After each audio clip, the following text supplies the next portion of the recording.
नमस्कार, मी अनिता केदार रेसिपीजमध्ये तुमचं खूप खूप स्वागत आहे। रक्षाबंधन जवळ आलं आहे, त्याकरता नारळवडी झालीच पाहिजे। आपण आज बनवतोय नारळवडी। त्याकरता मी हे 1 कप ओला नारळ घेतलेला आहे, हा खवून घेतलेला आहे। साखर घेतली, साखर पाऊण कप घेतली आहे, म्हणजे ही फक्त पाव कप कमी किंवा अर्ध्या कपाच्या याने ही अर्धा कप आणि परत याचा असा अर्धा कप अशी पाऊण कप साखर घ्यायची आहे। म्हणजे 1 कपाला फक्त पाव कप कमी। अर्धा कप मी दूध घेतले इथे ह्या मेजरमेंट कपने। हे मी काही बदाम आणि पिस्ता घेतलेले आहेत सजावटीसाठी। हे घेतलं आहे मी तूप आपल्याला ताटाला लावण्यासाठी।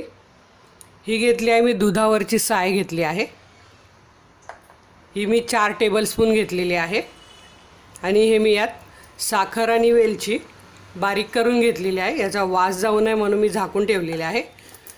4 ते 5 वेलची सोलून 1 चमचा साखरेत बारीक करून घेतलेली आहे। आता आपण खोबरावडी बनवायला सुरुवात करूया। हे बघा, इथे मी पॅन तापत ठेवला आहे, त्यात आपण हे 1 कप खोबरं घालून घेऊया। ही दुधावरची साय घालून घेऊया, साखर घालून घेऊया, अगदी झटपट होणारी बर्फी आहे। आणि दूध घालून घेऊया अर्धा कप आणि मध्यम गॅस करून आपण हे सगळं एकजीव करून घेणार आहोत। छान मिक्स होऊ द्यायचं आहे।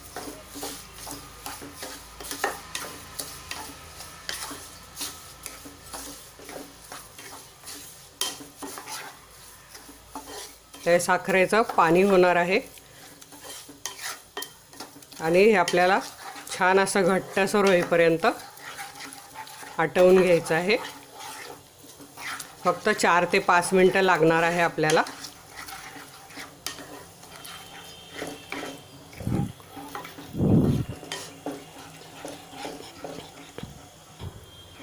हे बघा, साखर छान वितळायला सुरुवात झाली आहे। तुम्ही जर माझे व्हिडिओ पहिल्यांदाच बघत असाल तर व्हिडिओच्या खाली अनिता केदार रेसिपीज असं नाव आहे, त्या नावाच्या पुढे एक आयकॉन आहे सबस्क्राईब म्हणून लिहिलेलं, तुम्हाला त्यावर क्लिक करायचं आहे। ते क्लिक केल्यावर एक बेल आयकॉनचं चिन्ह येतं किंवा घंटीचं चिन्ह येतं, तुम्हाला त्यावर क्लिक करायचं आहे। ते केल्याने काय होतं, हे जे मी व्हिडिओ रोज यूट्यूबला अपलोड करते त्याचं नोटिफिकेशन सर्वात आधी तुम्हाला येईल आणि तुम्ही माझे लगेच व्हिडिओ बघू शकाल। तुम्हाला शोधावं लागणार नाही आणि बघून झाल्यावर तुम्ही लगेच तुमच्या मित्रमैत्रिणींना शेअर करायचं आहे। व्हिडिओ लाईक पण जरूर करायचे आहे आणि तुमच्या काही कमेंट्स असतील तर कमेंट बॉक्सला मला जरूर कळवायचे आहेत। हे बघा, हे मध्यम गॅसवर असं सतत हलवत राहायचं आहे मिश्रण। तोपर्यंत आपण एकीकडे ह्या ताटाला असं तूप पण लावून ठेवायचं। आपल्याला ज्या भांड्यात बनवायची आहे त्या भांड्याला असं तूप लावून घ्यायचं आहे।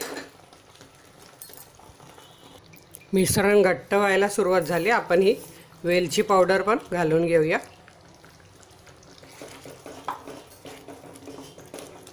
मस्त सुगंध सुटला आहे, अतिशय छान आपली नारळवडी होणार आहे। हे बघा, इथे तुम्ही बघू शकता आपल्या मिश्रणाचा कसा गोळा तयार होतोय। 6 मिनिटं लागलेली आहे मला हे मिश्रण सतत हलवत राहायला आणि अजून फक्त आपल्याला 1 मिनिटभर लागणार आहे। हे मिश्रण आणखी थोडंसं घट्ट झालं पाहिजे।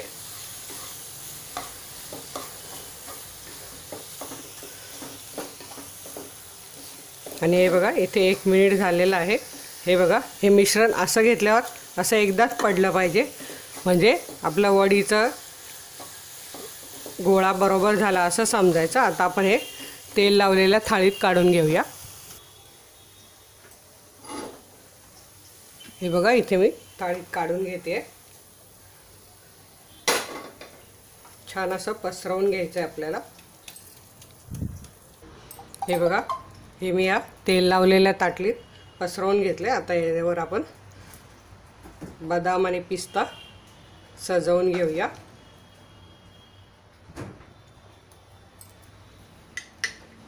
आणि हे याने असे थोडे प्रेस करून घ्यायचे, दाबून घ्यायचे, म्हणजे ते आपल्या नारळवडीला चिकटतील.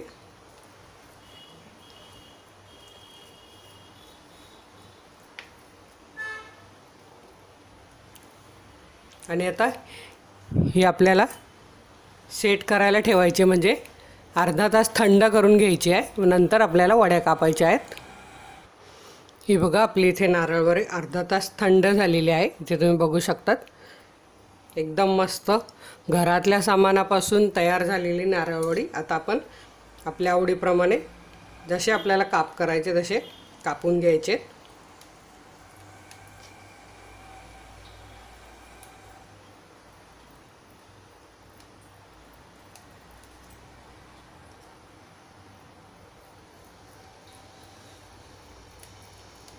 मी पूर्ण छान कापून घेते. आणि हे बघा इथे तुम्ही बघू शकतात आपली मस्त नारळवडी तयार झालेली आहे, एकदम छान मस्त. ही तुम्ही नक्की करून बघा. तुमचे काही प्रश्न काही प्रतिक्रिया असतील त्या मला जरूर विचारा. अशा छान छान रेसिपी बघण्याकरता तुमच्या स्क्रीनवर माझा लोगो आला असेल त्यावर क्लिक करा. धन्यवाद.